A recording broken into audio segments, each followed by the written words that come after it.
You're standing in front of the mirror at 65, and for a split second, you don't recognize the person staring back. Your body's aged, sure, but what terrifies you most is that foggy feeling in your head. You walk into rooms and forget why you came. Names slip away like water through your fingers. You catch yourself zoning out mid-conversation, desperately hoping nobody notices.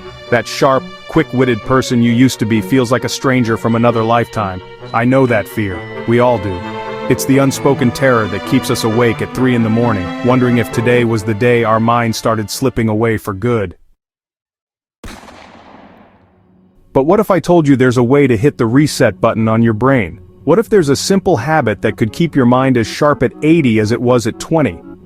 Let me tell you about Akiko, an 82-year-old woman I met in Tokyo last year. She runs a small bookshop in Shibuya, speaks 4 languages fluently, and just finished writing her 3rd novel.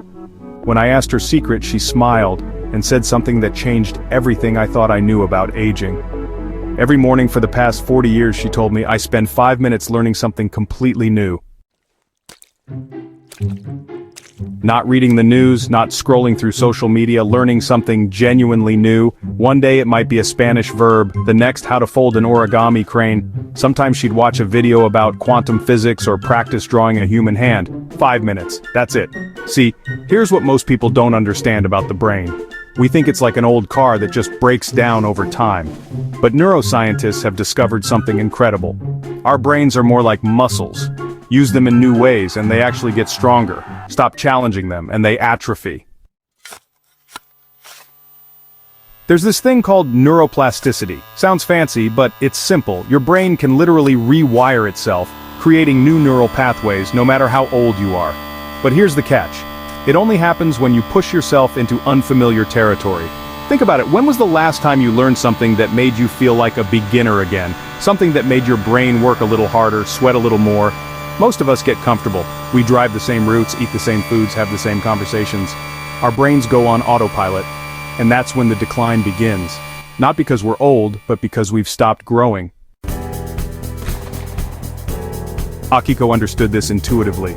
Every morning she forced her brain to build new connections, learn a new word, understand a new concept, master a new skill. 5 minutes of deliberate discomfort that kept her mind decades younger than her chronological age. I started following her advice 6 months ago. Some mornings I learn basic sign language. Others I practice mental math or study the migration patterns of Arctic terns. It doesn't matter what it is. What matters is that it's new, it's challenging, and it makes me think differently. You know, the real secret to staying young isn't about magic potions or miracle cures. It's about keeping your mind active, curious, and always reaching for something just out of your comfort zone. Every time you push your brain to learn or try something new, you add a little more life to your years. That's the fountain of youth, right there, hidden in the simple act of challenging yourself, day after day. The changes were subtle at first. I found myself more creative at work, quicker with conversations, more present in my daily life. But then something deeper shifted. I stopped fearing mental decline because I realized I had control over it. Your brain isn't a ticking time bomb waiting to fail you. It's a garden that flourishes when you plant new seeds every single day. 5 minutes is all it takes to nurture that garden, to keep your mind vibrant and alive. Tomorrow morning, before you check your phone or drink your coffee, spend 5 minutes learning something new. Anything new. Watch a tutorial, read about a topic you know nothing about, practice a skill that challenges you. Because here's the truth that will echo in your mind long after this video ends. You don't stop learning because you get old. You get old because you stop learning.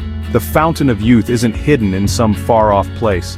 It's sitting right between your ears, waiting for you to give it something new to grow on. The question isn't whether you can keep your mind young forever. The question is, what will you learn tomorrow?